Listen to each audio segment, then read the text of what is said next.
My question is about this gruesome, horrible act that happened yesterday at Kashmir, and we saw 40 plus Jawans killed. So I don't know what's the psyche of these people who can get into a car with 300 kgs of ammunition and, just blast. See, as I said earlier, we're still not in that level of human consciousness where all boundaries and borders can be just wiped out and human beings just embrace each other and live. There's no such love affair going on, okay? Still, national identities, religious identities, various other kinds of ideological identities set us against each other. It is as simple as it is, but when it comes as to how it manifests on the ground, it's too complex. It's not something you can solve like that. So, in the making of a nation, one important thing is the sovereignty of the nation. Because nation exists only because of its borders. This may be an unpopular thing to say in United States right now, but you call something a nation, only the first and foremost is the geographical border, isn't it? Well, people can go this way, that way, people can change their language, people can change their religion, people can change their beliefs and ideologies, but it's the geography which is the first dimension of making of a nation. So this sovereignty should not have been dragged for so long after independence. It's a serious mistake. It should have been settled immediately. But unfortunately, they did not settle it for… I mean, I don't want to make a political postmortem now, but it's a serious mistake not to settle the sovereignty of the nation, not to fix the boundaries and say, this is it. Still, it is a line of control. It's not the national borders, it is still a line of control which is always out of control. And there are various things, I don't want to give a political commentary now.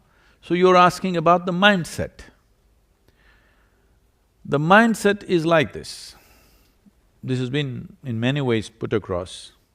They are fighting for what they believe in. You are trying to fight for what you believe in. And this will go on endlessly, you understand? Either you must change your belief system or they must change their belief system. And that doesn't look like in your future, all right? That doesn't look like that.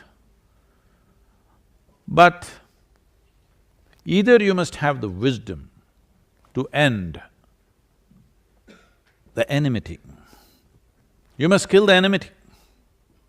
You must have that wisdom.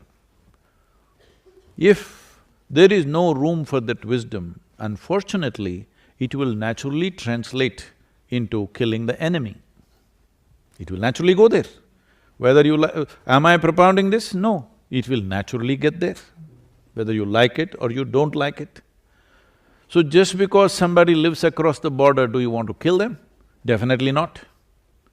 But at the same time, do you want to protect what you see as this nation? This is an unfortunate dilemma of being human.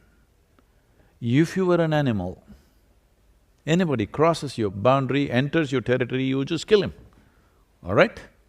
Hello? But this is the dilemma of being human. Somebody crosses your boundary,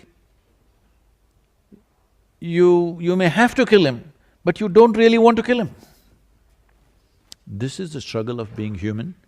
This struggle must be there in a human being always. If this struggle goes away, you will become an animal. This struggle must exist within us, but still, acting decisively for the larger well-being of a nation has to happen. Why I'm talking about a nation is, for me, nation is not a political entity, nation is not my nationalism, I don't belong to that. For me, nation is the largest amount of population you can address right now. If you want to bring well-being, you cannot address the globe. Hello? You cannot address the whole globe just like that. It is not within your means to address the globe. The best thing you can address right now, the largest human entity you can address right now is nation. If you go down, maybe there are states, maybe there are religions, maybe there are castes and creeds and all kinds. Don't go there. Address the nation because it's the largest segment of humanity you can address right now. In that context, sovereignty of the nation becomes of prime importance. Well, what has to be done, but we must have pain in our heart. Even when we cause damage to somebody who is a threat to us, we must have some pain in our heart, otherwise we will lose our humanity.